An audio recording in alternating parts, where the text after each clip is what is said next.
Seder. The destiny of America is always safer in the hands of the people than in the conference rooms of any elite. Sam Seder. They are unanimous in their hate for me, and I welcome their hatred. We must guard against the acquisition of unwarranted influence, whether sought or unsought, by the military-industrial complex. The Majority Report with Sam Seder. And I get the feeling you've been cheated.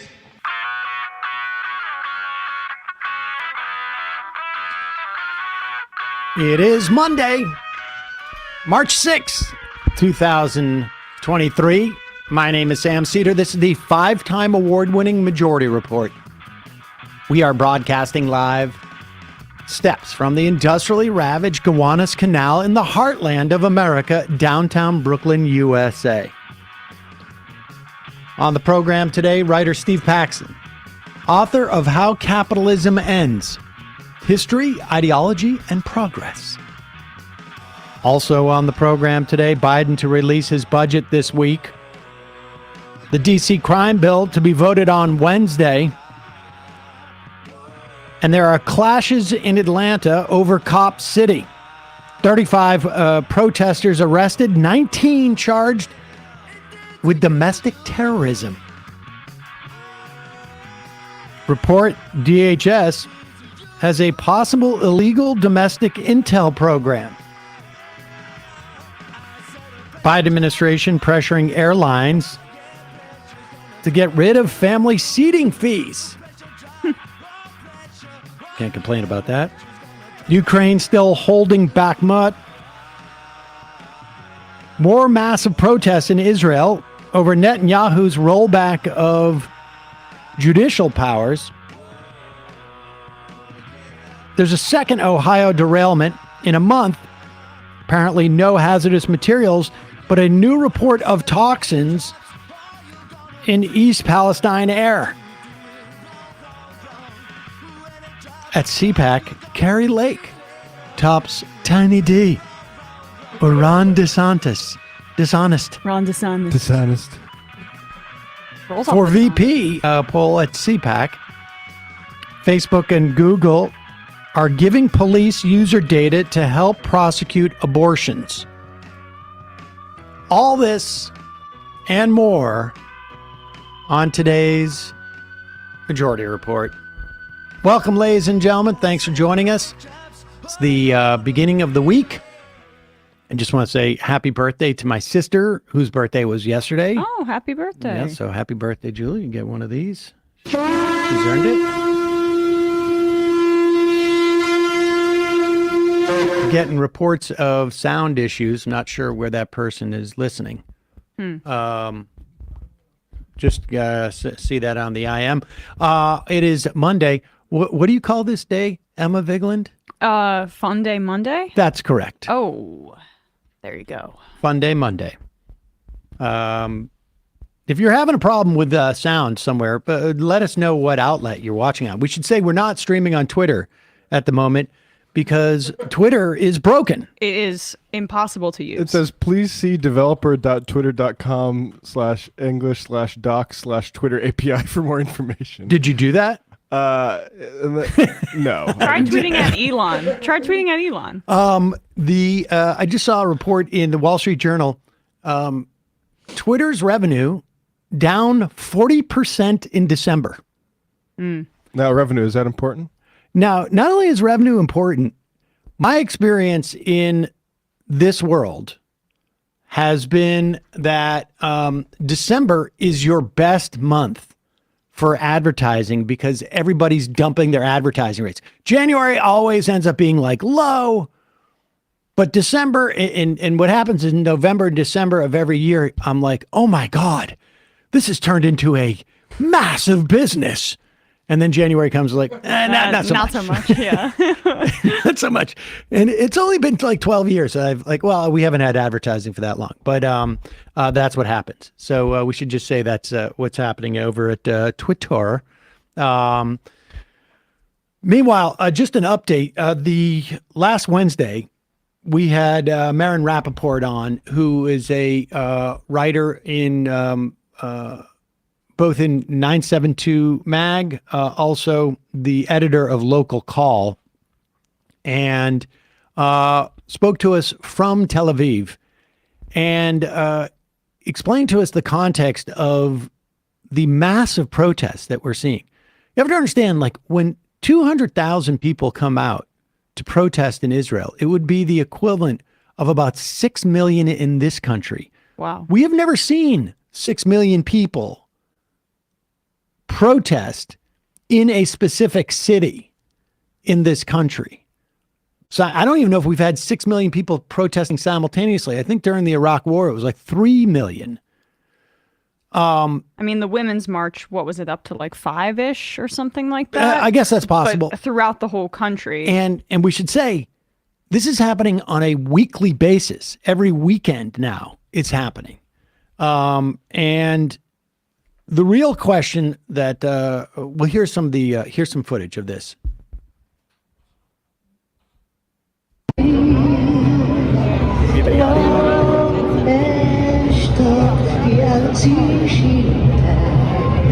There, you have people dressed in the handmade tail outfits. They get all our Netflix there. And the monoculture. Now, the interesting thing is, of course, their concern is not fundamentalist Christianity. It is fundamental Judaism. And just to recap what Marin Rappaport told us, basically, we have a government over there in Israel now where you have a rock solid sort of coalition between the ethno-nationalists and the religious fundamentalists. And they don't really, they don't have too many points of contention between the two of them. Let's put it that way. That overlap is pretty seamless. There's a really healthy dose of racism that really, in many ways, is essential to both of those ideologies. And the real question for someone like, and we should say, this is for allowing the Knesset, which has 120 members, a vote of 61 would overturn any ruling by the Supreme Court and presumably any other lower court, effectively saying that the court is really there only for administrative purposes. That any major questions that are meaningful in any way, the Knesset can overrule them. It's essentially their system of judicial review, right? For that kind of legislation. No. There is no judicial review of this of legislation. There is no constitution in Israel. It would basically be the Supreme Court had a certain primacy in certain areas in which it would rule. That is gone under their proposed changes. And the big question for Rappaport is, will these center-right, center-left, liberal-left Israelis who have perceived themselves as a minority within Israel begin to understand that they're actually a majority if they realize that this is an extension of the apartheid and second-class citizenry and lack of democracy that has been afforded to Palestinians and Arab Israelis.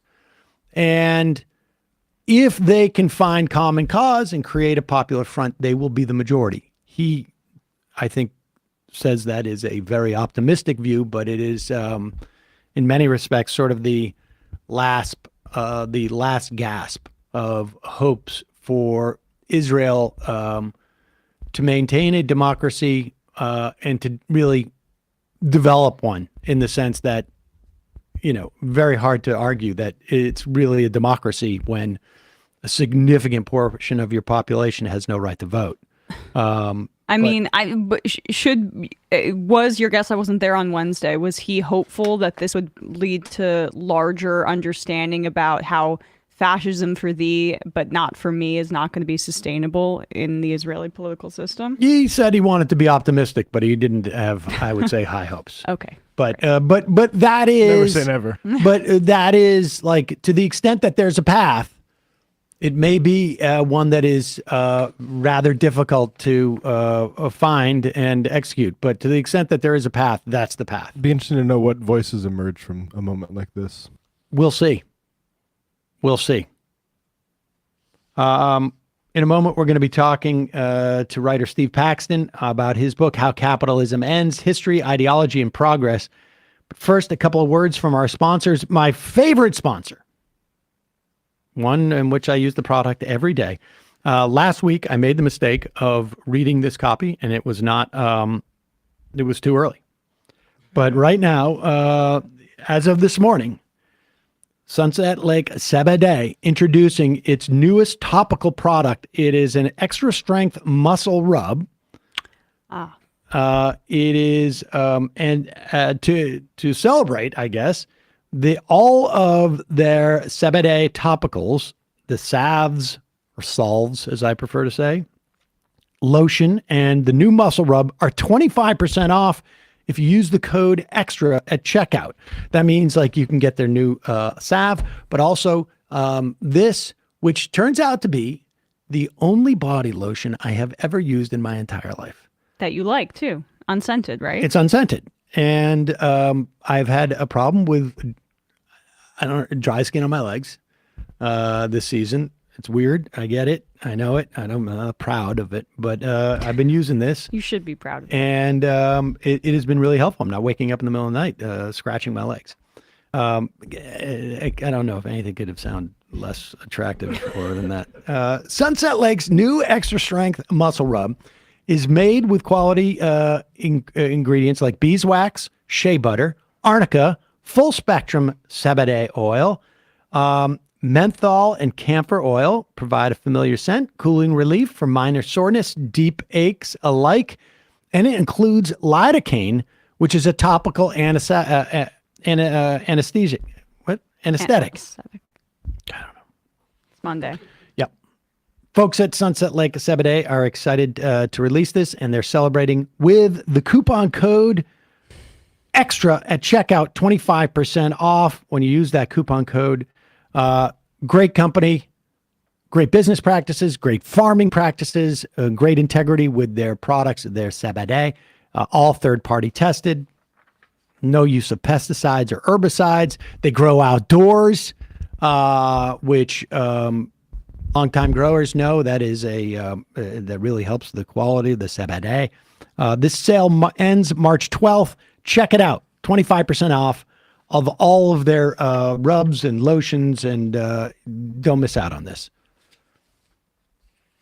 Also, today's program sponsored by Cozy Earth Bedding. It is the softest, most luxurious, and responsibly sourced bedding on the planet. What do I mean by responsibly sourced? It is made of the finest premium viscose, which is from bamboo, which is basically like a weed. Super sustainable. In fact, actually, if you've ever grown bamboo, you can't get it to stop growing. But their bedding is it's naturally temperature regulating, which is great. It's also incredibly soft, and apparently it's made Oprah's favorite things 5 years in a row. I don't follow Oprah, but some people do. And not only that, not only do they have these luxury sheets, they have loungewear and pajamas and plush bath towels and socks. I'm super into I never thought I would, but I got a jogger, like the tapered sort of sweatpants. Right. And I got socks from them, and they're fantastic. And now you can order their bedding in 5 different colors. Cozy Earth Bedding comes with a beautiful reusable canvas bag. There are over 5,000 5-star reviews on their website. Check it out, folks. Their bedding's awesome. You have a duvet cover, right? I do, yeah. Well, I have the duvet itself, I guess. Oh, yeah. A duvet is the cover. Yeah. Well, but It's really nice because I sleep hot and it makes it a lot, easier for me to fall asleep. There you go, folks. You can save 35% now on Cozy Earth. Hurry, this offer ends soon. Go to cozyearth.com/majority. Be sure to enter the code majority at checkout to save 35%. That's cozyearth.com/majority. And lastly, workers are appropriately asking more from their employers these days. And they want an easier application process. Well, how do you, as an employer, break through the clutter, attract the most qualified candidates for your business? ZipRecruiter. Right now, you can try ZipRecruiter for free at ziprecruiter.com/majority. There are a bunch of ways that ZipRecruiter helps you stand out to the right candidates. ZipRecruiter has technology that sends you great candidates for your job. Then you can send them a personal invite to your top choices, make an impact. ZipRecruiter also makes it easy for candidates to apply to your job. They can apply with one click. Plus, ZipRecruiter offers attention-grabbing labels like urgent, training provided, remote, great pay, and more that will catch the eye of quality candidates. So check it out, ZipRecruiter. We used ZipRecruiter to find Brendan back in the day. It made the experience so much easier. It was really, honestly, the first time, and like the user interface was easy. The whole process was great. Get your job noticed by the best and brightest candidates with ZipRecruiter. 4 out of 5 employers who post on ZipRecruiter get a quality candidate within the first day. Go see for yourself. Check out this web address, ziprecruiter.com/majority. You will have 2 weeks to try ZipRecruiter for free. And as I've always said, the best time to look for new hires is when you don't need to hire somebody. Again, that's ziprecruiter.com/majority. ZipRecruiter. It is the smartest way to hire. All right, we're going to take a quick break. And just a reminder, all the links to our sponsors will be in the podcast and YouTube and website descriptions. Quick break. When we come back, Steve Paxton, author of How Capitalism Ends, History, Ideology, and Progress.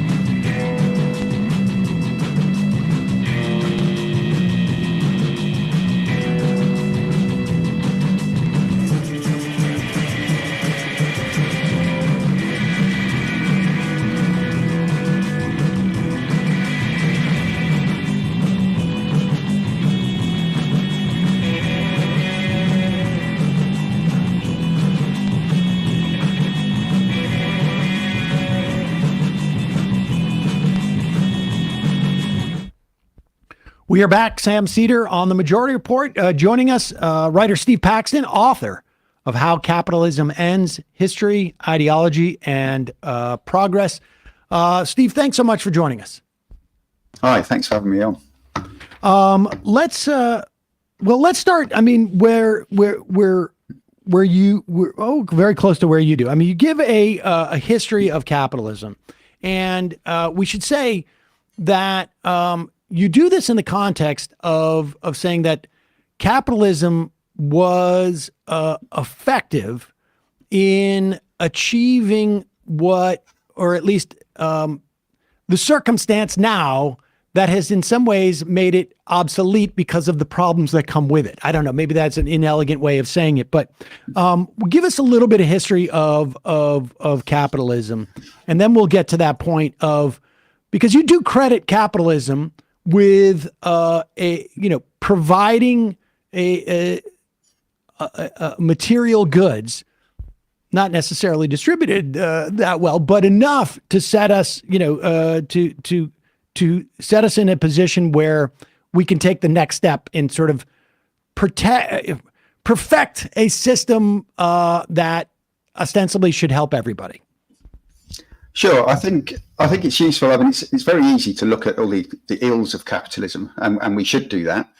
But I think it's also important to kind of step back and look at it. If you look at capitalism in a historical context, you've also got to compare it to what went on before capitalism. So in that way, there are kind of two big ways in which capitalism is a step in the right direction from pre-capitalist economic structures and social formations. So one is, as you say, just a huge amount of productive capacity. Capitalism has been really good at just giving us more stuff and the ability to make more stuff. And our productive, the amount of stuff we can produce has just gone through the roof in the capitalist era. And partly that's the reason for that is it's kind of intrinsic to capitalism. You know, capitalists don't want to meet our needs, they want to make money. But the best way for them to make money is to meet our needs, providing, of course, we've got some money to spend with them. They're not interested in the needs of people who don't have any money. But for the last kind of couple of hundred years, there's been this overlap between what makes capitalists rich and what gives us as a society the capacity to produce more stuff. Capitalists will usually argue that this is a kind of an eternal feature of capitalism, and it's the only way it can be, and we have to carry on with this because it's been so good. But actually, it's kind of we should see that as a historically situated confluence between those two things, between what is good for capitalists and what is good for society. It's not always good for society. It's not good for anyone in society by any means, but it certainly has given us the ability to produce as much stuff as we need. Our problems historically have been we don't have enough stuff. Now we have plenty, we kind of have an abundance, and it doesn't feel like it to many people in the world. But then, partly that's because the poorest 3.5 billion people in the world have the same wealth as the richest 26 people in the world. So this terribly unequal distribution is something that needs addressing. But in terms of the productive capacity, we now have, we throw away 28% of the food we produce, but at the same time, 9 million people starve to death every year. So our problem isn't that we're not making enough food or anything else. Our problem is that we have a system in which capitalism is just incapable of distributing what we can produce to the people who need it. Because if the people who need food don't have any money to pay for it, and capitalism isn't going to provide it to them, it will just throw the food away instead. So capitalism has got us to this position. We should say, this argument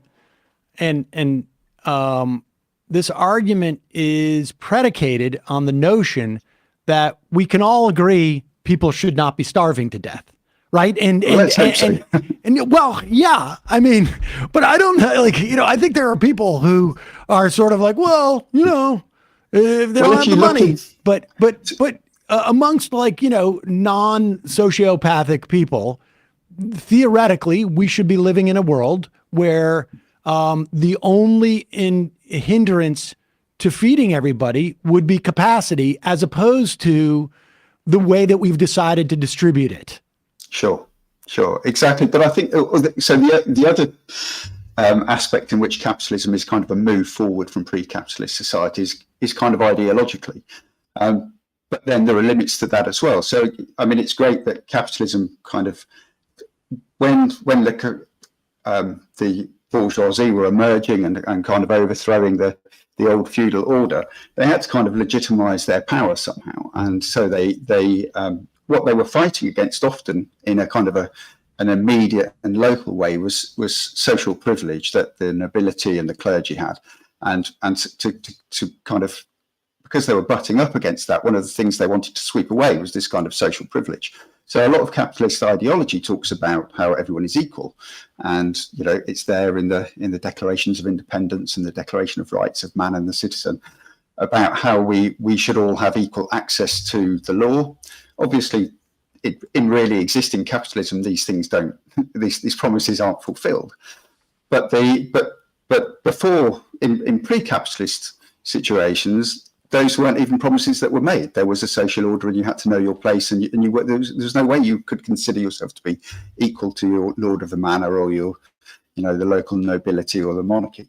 So capitalism kind of ideologically wanted to sweep away all this, and to some extent, what kind of sort of left liberal politics does a lot is call out capitalism's failure to actually do that.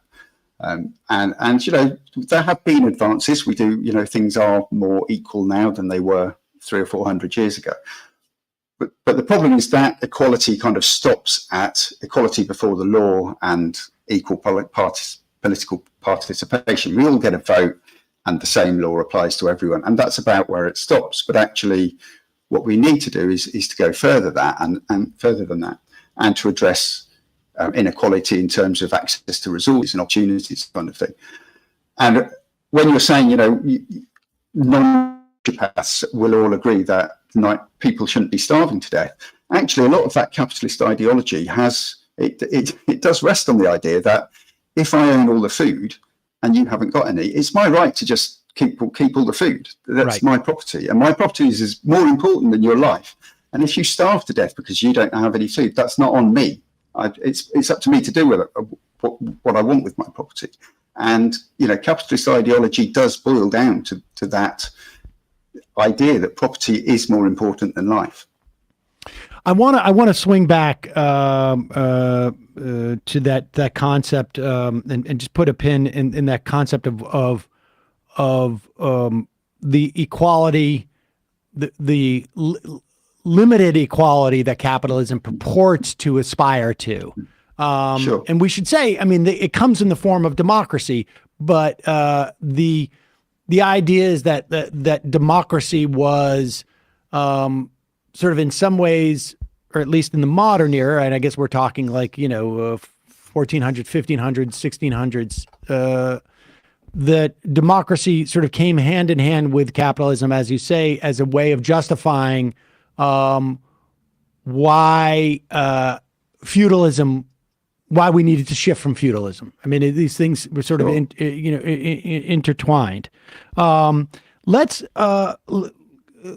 talk about that sort of like, at what point do we see the sort of at what point did we hit that point where capitalism has provided what we need materially, but begins to diverge? Because I would even argue that there and I don't want to get ahead of myself, but that promise of equality in terms of political participation, that is also undone. Even if we don't get to a third aspiration for equality, capitalism sort of has now prevented that second part of political participation in many respects. But we'll hold off on that. But at what point did we reach like sort of critical mass, as it were, with capitalism? And why wouldn't, I'm anticipating an argument, why wouldn't getting rid of capitalism now return us to a sort of almost pre-capitalistic stage of less, producing less than we need?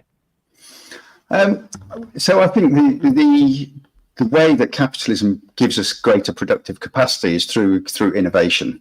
So it's not that if we got rid of capitalism, suddenly we would lose all the technological gains that capitalism has brought us. We would still have those, and we could build on those.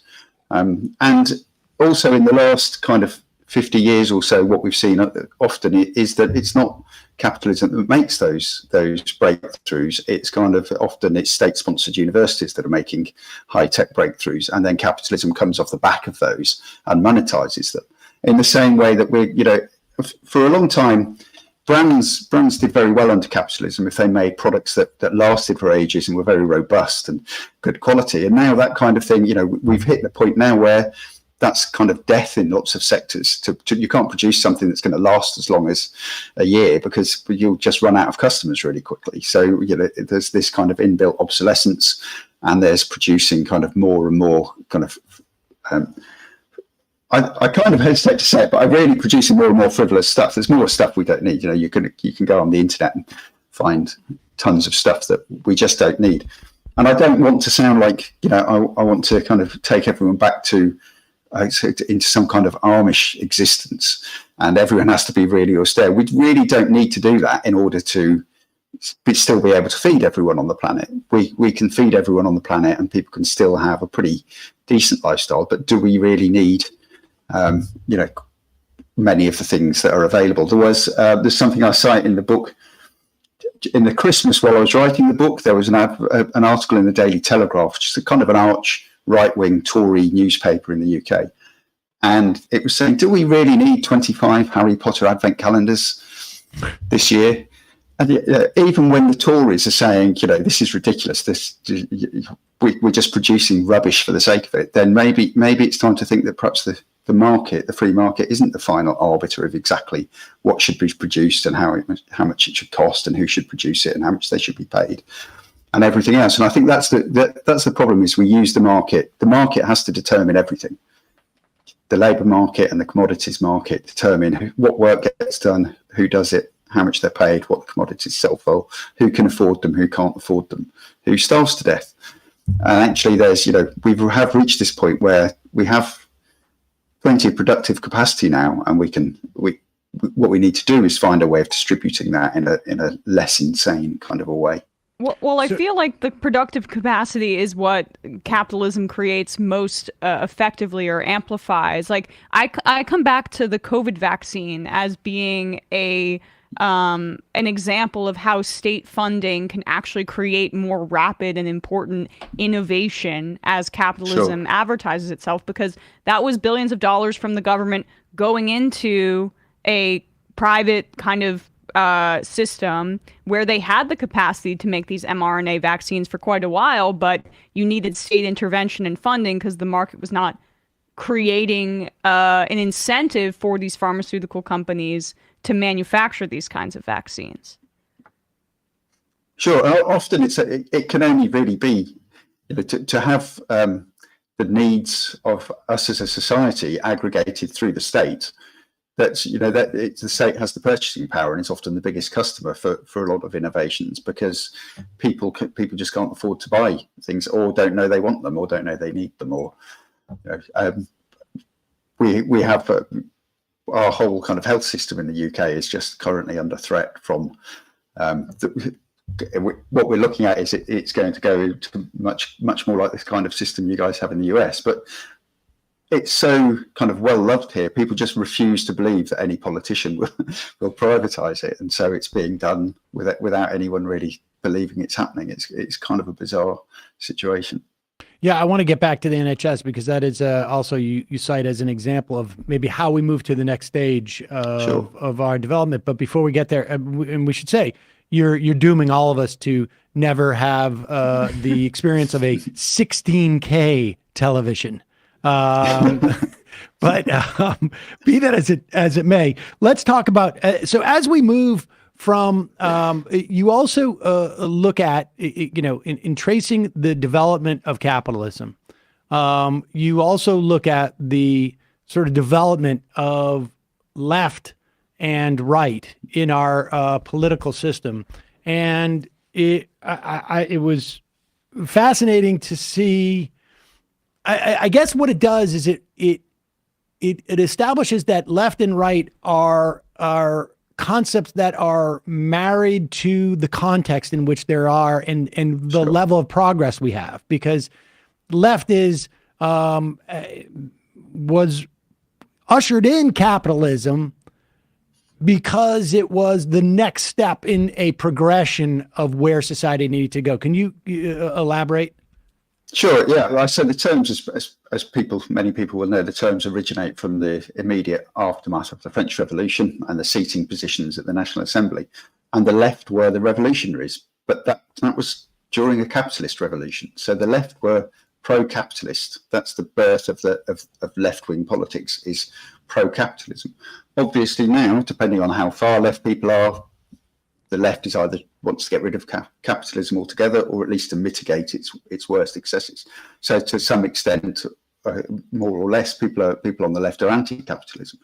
So you can't really, if you look at it in those terms, you can't really see the left as being representative of a set of policies. What the left is representative of is a direction of travel and a progressive change, and capitalism, in terms of not only the amount of production, but in terms of the, bringing in some kind of equality of something was important under capitalism, which it hadn't been before. So in that sense, that was a progressive change. But obviously now we need a more progressive change, and so the left, always trying to move things on, is pushing those boundaries and trying to move us beyond capitalism, or at least to mitigate the excesses of capitalism.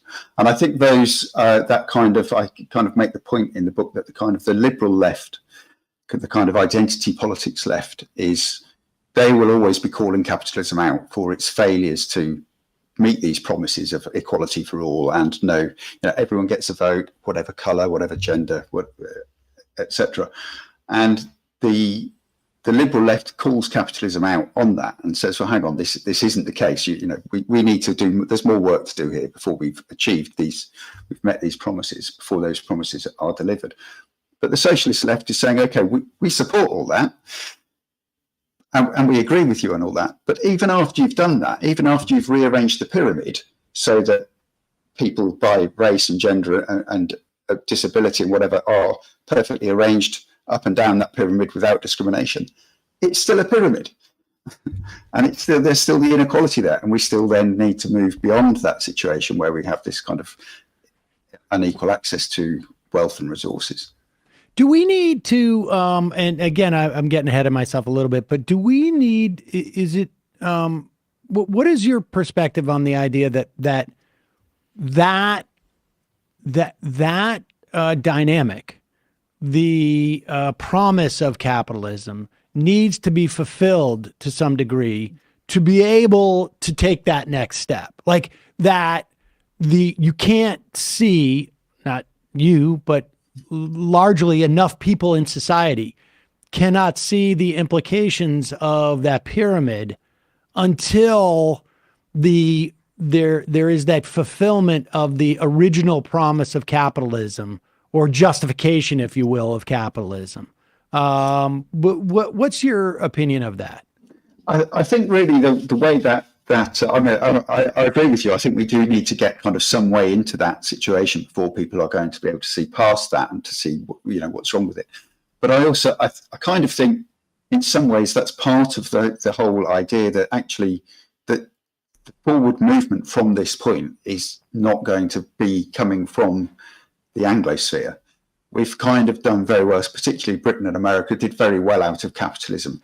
And because of that, have a kind of a cultural tendency to look back at some kind of glory days and some golden era. And it's other countries who are moving forward with this. And often it's other countries that are much further along that process of calling out capitalism for its failure to meet those promises and of doing something about it. And you think maybe of Scandinavian countries, New Zealand, Japan, places like that, they seem to me, they're still a long way off, and they're still obviously very much capitalist countries, but they seem to be further down the road, and not just further down the road, but they also seem to be much more prepared to be looking forward. Whereas the UK and the US, there's a big kind of cultural millstone around our necks, looking backwards to this golden era. Well, that raises, specifically, I mean, you're mentioning countries too where the issue of these, in terms of, I guess, maybe gender, they're all, we're attempting to resolve that, but there aren't necessarily the same, challenges within the context of a Scandinavian country as the United States. The United States has far greater diversity and far more opportunity for inequality based upon, the way that, people are identified in our country. But that also raises the question of what constitutes a socialist country or system at this time? I mean, and will that definition sort of evolve? Sure. I mean, I don't own the definition of socialism. In terms of a socialist country, I think you need to have, got to have quite a lot of common ownership of productive resources, really. The you only have to spend 5 minutes on social media reading through kind of right-wing feeds to have Venezuela thrown at people. Right. But actually, Venezuela has lower public ownership and lower public employment than France. So if those people are going to talk about, it's public ownership that's ruined Venezuela, well, why hasn't it ruined France then? So there's, and obviously these are really complicated subjects that I'm just kind of skipping over. There's a lot more detail in that. In terms of, you can have socialist aspects to a country, as we said, the NHS. To some extent, state education is a time, it's allowing, it's mitigation against capitalism and having some kind of socialism. Although in some countries, public education started because capitalists wanted workers who could read and write to be able to operate more complicated machinery. So it wasn't kind of a gift out of the goodness of their hearts. But I think to think of us moving forward into a socialist country, we will have achieved socialism when most productive resources are publicly owned. That doesn't mean that private property. No one's coming after your toothbrush or your bicycle. You're still, even your house. But actually, factories and mills and mines and things like that should be owned kind of communally through whether it's through worker co-ops or local councils or nationalised industries. Obviously, some things like the electricity grid kinds of lends itself to being owned by a centralised state. But I think the more of that we have, then the better the transition is going. And I kind of resist. I think it's really good that there are people doing this, but I kind of resist attempts to envisage exactly what socialism is going to look like, because I think it's probably going to be very different by the time we get there. Those people that were kind of pushing the boundaries at the birth of capitalism couldn't really see where it was going or what it was going to look like. They were just doing what made sense at the time. And I think to some extent that's going to be what we do with socialism too. We've just got to try moving in the right direction and adjusting as we go.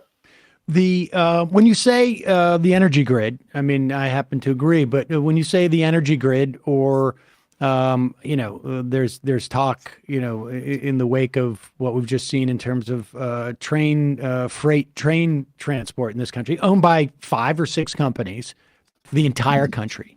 What is it that makes, like, the energy grid, for instance, such an obvious candidate to be, such the low-hanging fruit to be nationalized? The closest thing we have to an NHS in this country, well, we have the VA, actually, which provides services for millions of people and is a fully socialized, nationalized healthcare system, delivery, not just payments like insurance, but also we have post office, which is a nationalized delivery company that just happens to deliver everywhere. You can get for 48 cents, you can send a letter to anyone, anywhere in this country. What makes, let's say, the energy grid, like, if you were to sequence the most obvious of these sort of things to be nationalized, or the productive capacity being sort of democratized, what would you start with and why? I guess the energy grid is an obvious one for practical reasons, because energy production and storage and distribution is kind of the bigger network you have, the more balancing you can do between different demands at different times, and the more way you can feed into that. But I guess there's no reason why that couldn't also be, with modern technology, there's no reason why there couldn't be local variants of that or local offshoots of that as well.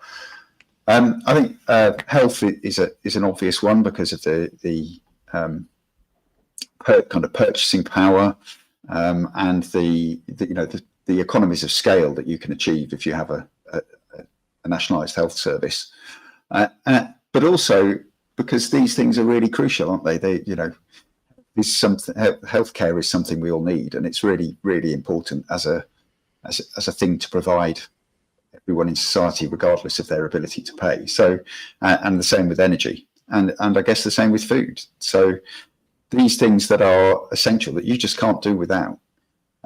I suppose one of the differences is with food, you really want to, you don't want a food parcel being delivered, do you? You want to be able to choose what you want.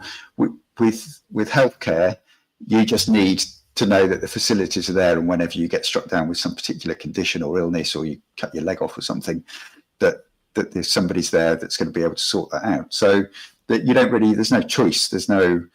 And this is one of the things the market is supposed to operate on. This it's great because it can meet people's choices, but actually nobody chooses to need chemotherapy or anything like that. People just have these needs, and it makes sense for a government at a kind of a nation state level to provide that. Right, and we could say this with freight trains too. I mean, Sure. I don't care what kind of freight train. There's no features I'm looking on the freight train to deliver my goods. I just want it from A to B, essentially. Sure. And if there's only 6 companies doing it, there's no reason to think that like there couldn't be one entity essentially running this on some level. And it's not that long ago in the UK, we had trains were nationalised. We had British Rail. That was we owned between us all the trains, and then they were privatised, and they're now largely owned by European governments who have nationalised train lines, but just also own all the shares in the privatised British companies. Let's. I just want to talk about, before we move into sort of like back into this sort of how capitalism can be transformed, and to that notion of, you know, the again, to revisit the equality. But when we look back on the history of capitalism, what crises have you seen that capitalism has survived, and how does that happen? How does capitalism survive the crisis? I mean, it depends which crisis you look at. I guess you could, obviously 1929 is a big capitalist crisis, but you could also argue that both the world wars were capitalist crises. I think they were more really to do with kind of geopolitical issues rather than capital. But I think capitalism is quite resilient, and I don't think it's necessarily a kind of a crisis in terms of a shock to the stock markets or something like that is going to usher us beyond capitalism. It's the kind of the growing recognition that it's not meeting our needs, that it's not it's not necessarily going to be.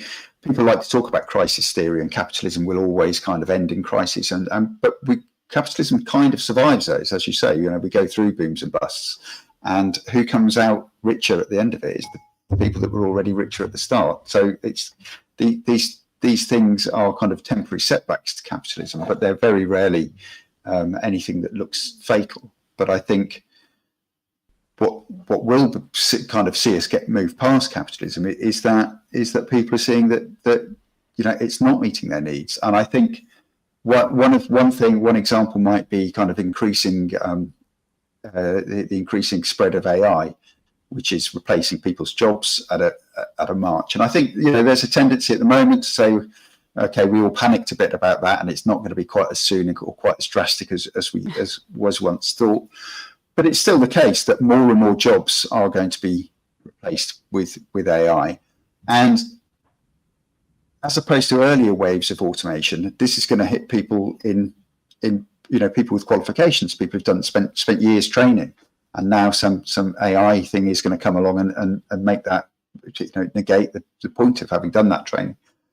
And I think things like that means more people will look at the world and think maybe a jobs guarantee or a universal basic income or some kind of, not having the only way I can afford healthcare to be tied to my employment, which is now very precarious because AI is going to take my job off me.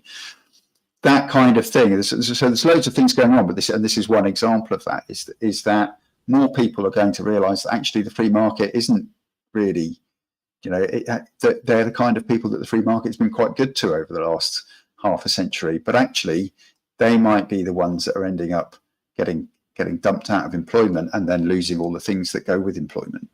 And, that makes people start thinking, actually, well, maybe there's something else out there that apart from the free market, maybe we do need to think about how we deal with these issues in society. An increasing amount of social care as well. Governments in modern Western democracies are struggling with aging populations, and we need to deal with this. And capitalism just isn't equipped to deal with this kind of social care crisis that many countries are moving into. And so we need something that says, actually, well, people still need care in their old age, and we need to develop a system that can do that. And the market isn't that system. I'm skeptical about this AI stuff. I feel like a lot of the coverage of it is driven by an investor class that wants to undercut labor. And I mean, it might not be, it's definitely not here now. It might be there eventually. But that also, you can just double back and say, well, this is what the state needs to be regulating. Some of this AI stuff can be outlawed. I mean, there's no rule against it because it is, if it comes to that, undercutting the workforce and labor to such a degree that it should not exist. Sure, I mean, I can see where you're coming from, but I think that's the kind of that's a response that is a response to the development of AI under capitalism, because what happens with what has always happened with technological development under capitalism is that somebody invents a machine that does produces twice as quickly, and then half the people are thrown out on the dole, and the others continue to work themselves to the bone, and then now have to pay higher taxes to keep the guys that are on the dole. But actually, inventing a machine that means there's less work to do should be something we welcome. It's an insane thing that the people under capitalism whose lives are blighted by drudgery and toil absolutely fear the invention of any machine that means there's less drudgery and toil to do. This is insane. We should be welcoming these things. The reason why we don't is because people fear for their jobs, but actually that's because everything is mitigated, everything is aggregated through the market. What we need is a system that says, yeah, here's some new technology, there's less work to do. You can still get the same money, you just only have to go to work for 4 hours a day. Off you go and learn origami, or spend some time with your grandchildren, or you take up golf or something, or go for a walk. Go and look after care for an elderly relative or something. We shouldn't be. It is just insane to have this idea that when machines can do the work, that's a bad thing. That's lots of work is really unpleasant, and I still work blue collar, and give me a machine to do half my job, and I'll be happy with that. What I can't cope with is not having any wages. So that's the difference that has to make. So I agree. Yes, maybe kind of limiting what AI can do while we're under capitalism, but this should be opening our eyes and saying, if that's what we have to do, if we have to pass up technology that will do the work for us, we're in the wrong system here. We need to be moving on. You're from right. this. Right. And the point is, who captures the value of that extra productivity? It's either the workers capture the value of that extra productivity. It means I can work less and still be just as productive. And you got to give me the same money you were giving me yesterday, because I'm just as productive as I was yesterday, with the addition of this machine technology, which, maybe there's a cost associated with deploying this, but it's, largely a one-time cost, and maybe some maintenance associated with it. Or is that extra productivity essentially consumed by the capitalist class? And like you say, some get thrown out. They'll take that savings, they'll take that productivity, and it will depress wages. They'll grab more, sort of exponential value out of that increased productivity, because it makes other things more productive, because I can pay less for my workers and so on. So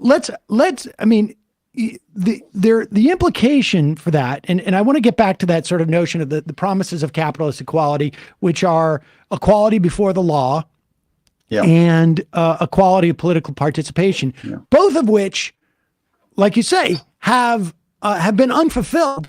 And I think there's an argument that capitalism itself makes it impossible to fulfill the promises that were, sort of like deployed in favor of capitalism. Like, we have a problem with political participation in this country. It's one thing to say everybody has a vote, although there's a good argument that actually that's not even the case, with the rollback of the Voting Rights Act. But also, the fact is, if I have the ability to deploy $1 billion, you could take my vote, because I'm going to be able to influence a lot more votes with that $1 billion. And we have moved, I think, and I imagine the same thing in Britain as well. I'm less confident in making those type of assessments there, but from a plutonomy to a plutocracy. And as a function of the failure of capitalism to distribute the value amongst a broader number of people. You could also argue in terms of equality before the law, particularly in this country, again, maybe not every time, but if I have to bet on criminal cases, on civil cases, and I want to bet on the outcomes, I'm not going to do badly if I keep placing my money on the plaintiff or defendant who has the most money to begin with in that instance. Yeah. And so this inequality makes capitalism unable to even fulfill its own promises. But is it necessary? Let's say that we do make some progress in that regard, and we have made some, without a doubt. I mean, obviously, relative, over the past 50 or 60, 70 years in this country, there has been some. There's some backsliding sometimes, and certainly we're in a period of that, I think. But is it going to be necessary for the bourgeoisie, for failure of a better term, to sort of like start to see the implications of things like AI, and not just the implications of AI, but who's getting the benefit at the end of the day from it, before like we're in a context where the people start to understand, like, hey, wait a second, maybe there is a different option here, or maybe, we've caught the car, and as it were, we're the dog that caught the car, and we need something else that's going to take us forward. I think there is. I mean, certainly it helps if members of the bourgeoisie, for want of a better term, do kind of grasp this, and certainly that's true to some extent or another. I saw. I can't remember his name. There's some kind of petition being signed by very wealthy people at the moment saying tax us more. And there's a Twitter account that I see occasionally called kind of Millionaires for Progress or something, who are kind of constantly hassling the government saying, why are you not putting our taxes up? But I think really, these are welcome though they are. These are small voices, and there also tend to be voices that want to see, yeah, okay, we'll pay a bit more tax, but they're probably not going to be that keen on a kind of fundamental redistribution of wealth in the country. So I think to some extent there's that, but that I'm not going to complain about rich people wanting to be taxed more, but I think it needs to be a much bigger kind of a movement, and it needs people to see.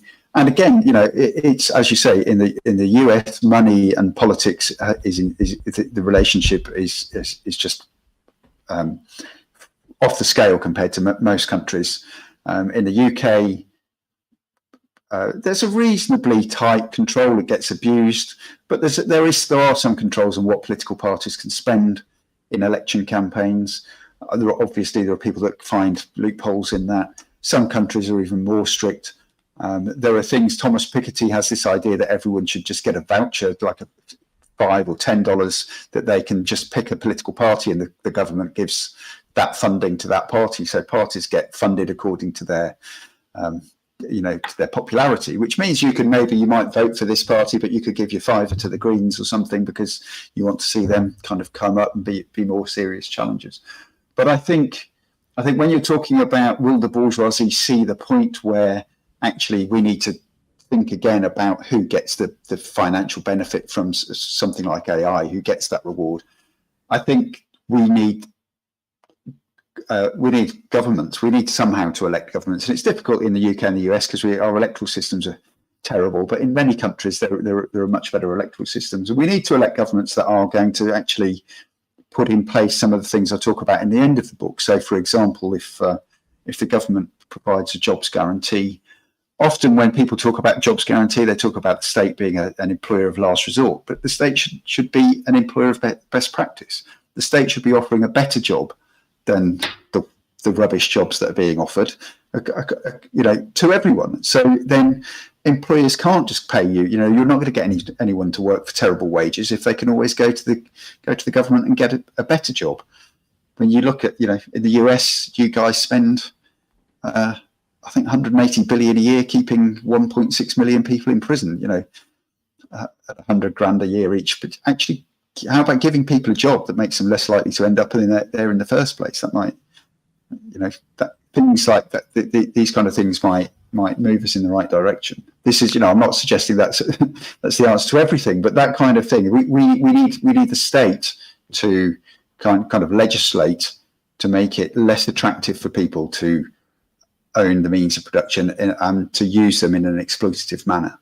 And that particular thing, because your theory is that you need to, as you articulate in the book, that you need to begin to undercut areas of concentrated power within our society to sort of like roll this out. And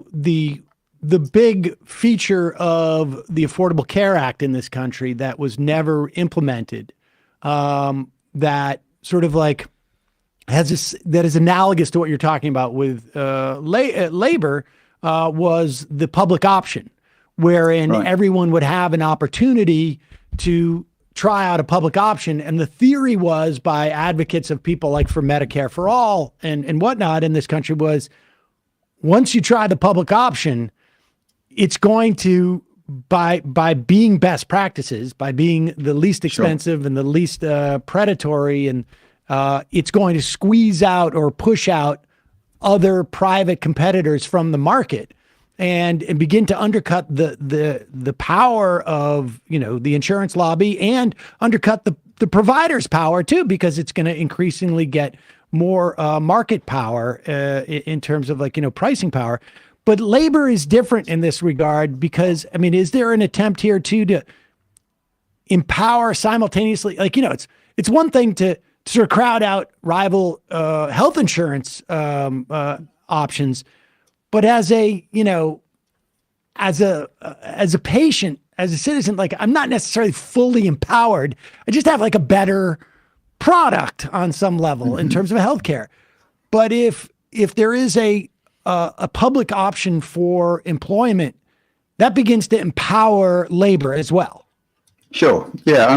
One of the things, the age-old kind of Marxist view of capitalism is that people are exploited because they don't own any means of production. The means of production are concentrated in a small number of hands, and so all the rest of us who don't own any means of production, all we own is our labour power. So we have to sell that, and because the option is under pure capitalism is starvation, but under the kind of mitigated capitalism we have, it's, depending on what country you live in, somewhere between destitution and just being really poor. Because that's not a great option, then we have to sell our labour power on unfavourable terms. We don't get the deal we should do because we don't own any means of production. We've got no bargaining power, and so the standard answer to that is seize the means of production. But there's another way that the means of production provide the ownership of the means of production is what enables people to have that to exploit workers in the workforce. So instead of seizing the means of production to prevent the exploitation, why not pull the rug out from under that ability of the ownership of the means of production to be exploitative in that way, by saying to people, okay, here's another option. You can go and work, you can get a decent job with decent conditions and a living wage. You don't have to go and work for that employer.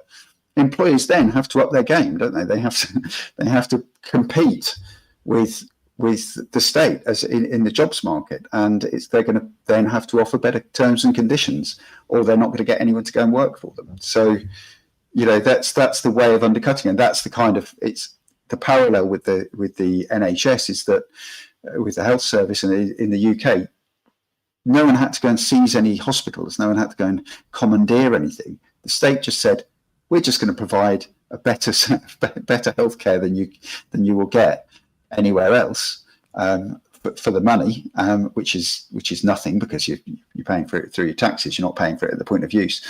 And so everybody basically used the NHS. The take-up of private health in Britain for the kind of whole of the second half of the 20th century was almost zero. It's still very low now. It's got bigger, but even when people are talking now about taking up the addressing the waiting list problems with the NHS by using private capacity, but they're just this is a pipe dream. The private capacity is like 1 or 2% of the healthcare provision in the UK, so that isn't an option. What's happened is lots of stuff has been privatised behind the scenes. So you go to an NHS doctor, he sends you for a knee operation, but you end up in a private hospital, but the NHS are paying the bill, and the NHS trained the doctor. So it's been kind of subverted behind the scenes because people won't put up with it. If people thought that they were getting rid of the NHS, nobody would vote for them. Well, Steve Paxton, the book is How Capitalism Ends, History, Ideology, and Progress. It's a fascinating read, and it really gives to me, it gives a different vision of what a revolutionary change would look like, or at least how it comes about, as opposed to people, dissolving the Capitol or something with pitchforks. It's a really interesting read, and it also I think it's also interesting insofar as like it acknowledges the role capitalism has played, and sort of I think more that might be less sort of offensive to people who have this notion of capitalism as a religion. That it's like, we've evolved past this in some way. I think it might be a little bit more digestible for people. I really appreciate you coming on and talking about it. Great. Thanks for having me on. Thank you. All right, folks, we're going to take a little break in a moment. Just a reminder, it is your support that makes this show possible. Look at what we got here. I want everybody to get your phones out. Do we have that QR code ready? I want everybody to get their phones out. Because we've just I've discovered this QR technology. Technological innovation. Only like 15 years after it's been deployed, I think. There it is. If you use, and that's not being covered by the Majority FM logo. Is it on our broadcast at all? No, it shouldn't be. Okay. This little this little QR thing right here, right there. If you point your phone at that, it will take you to jointhemajorityreport.com and allow you to become a member. Easy peasy. Easy peasy. If you're watching on your Roku on your TV or something, it's right there. Oh, wait, there. Sorry. This is the horse sanctuary. QR code. Okay. Shoot. Could you get rid of that one? Yes, we can. I was pretty explicit that this is exactly the scenario I didn't want to have happen. Will you take that down? Thanks. All right, well. Let's try this one more time. Where's the other code? Okay. The tech difficulty music.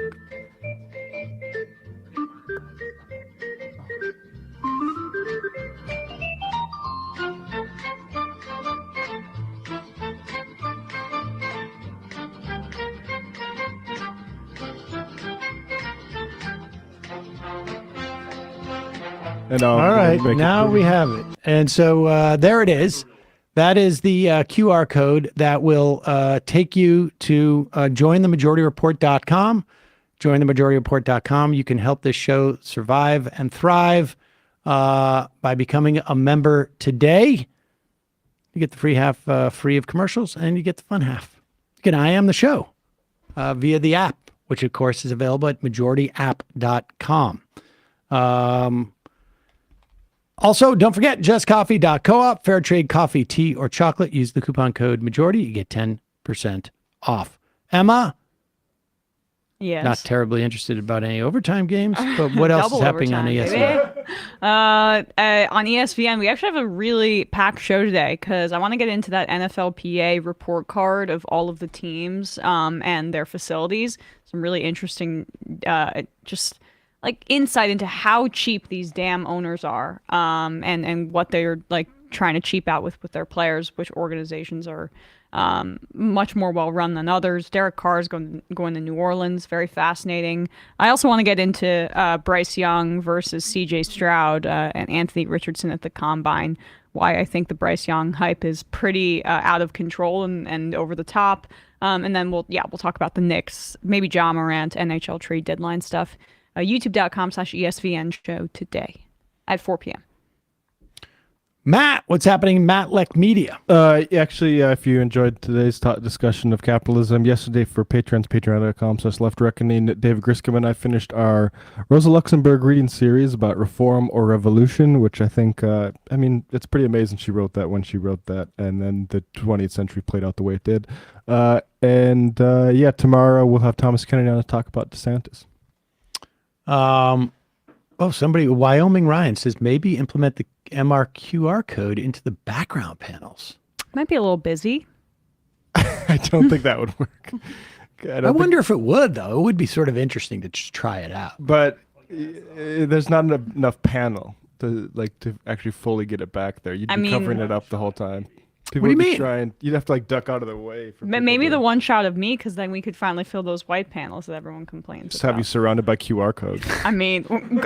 Going from not plugging membership at all to making it just completely a part of the aesthetic of the show. Yeah, that would be pretty good. Oh, we could also just keep it down and maybe right over here. Yeah, I wonder how big it needs to be for. Right into that little area right there. A tiny little one. With that. The problem is there are certain elements like the time elapsed and the subscribe button that would go. That's why I have to put it on the bottom left corner instead of the bottom right, because there's a subscribe button. Interesting. All right. Well, we're going to take a quick break. Maybe we'll put that QR code up for a minute when we go to break into the fun half. The number is 646-257-3920. 646-257-3920 is the number. We'll be right back after this. You are in for it. All right, folks. 646-257-3920. See you in the fun half. Oh, no. Are you ready?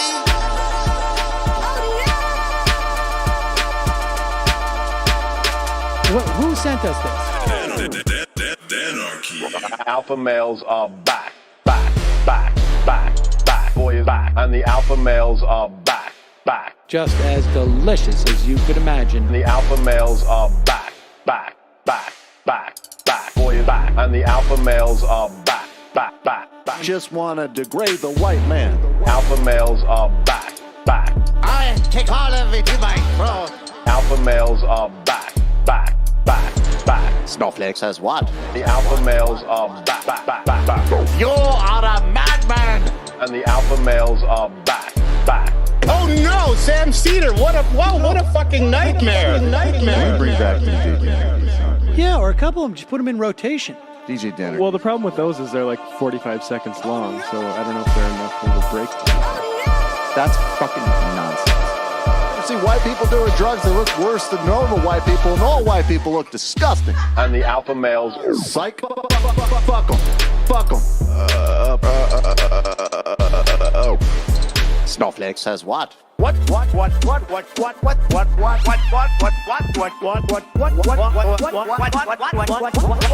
Snowflake says what? A hell of a lot of bank. A hell of a lot of bank. A hell of a lot of bank. Okay, I'm making stupid money. Hell of a lot of bank. A hell of a lot of bank. All lives matter. Have you tried doing an impression on a college campus? I think that there's no reason why reasonable people across the divide can't all agree with this.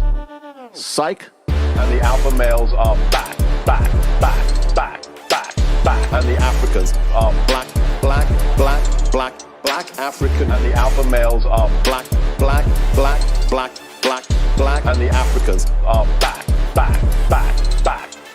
When you see Donald Trump out there, doesn't a little part of you think that America deserves to be taken over by jihadists? Keeping it 100. Can't knock the hustle. Come on, fuck them, fuck them. Things I do for the bigger game plan. By the way, it's my birthday. Happy birthday to me, Jew boy. I have a thought experiment for you. And the alpha males are back, back. Africans are black, black. Alpha males are black, black. Africans are back, back. Come on. Come on. Come on. Someone needs to pay the price for blasphemy around here. I am a total pussy. Pussy.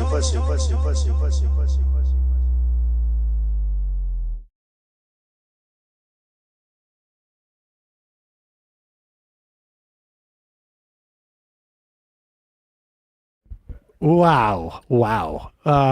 What? I don't know who the quartering is. I know he's a guy, like one time we've talked about him, he's like he was setting up Steven Crowder for his big Steven fucked up and he needs your emails again. Steven dropped the ball, he needs your emails again. Apparently on Twitter, he is claiming to expose Elijah Schaffer. I don't know who that guy is. He's the guy who was released from the Blaze for basically being too much of a edgelord, including saying like Mormons were against God. Oh, well, that doesn't work so well with his boss. Yeah. But and Jack Posobiec and Mike Cernovich as being closeted homosexuals or sexually obsessed with trans people. I guess both into trans people or into that's fun. Now I don't all I can confirm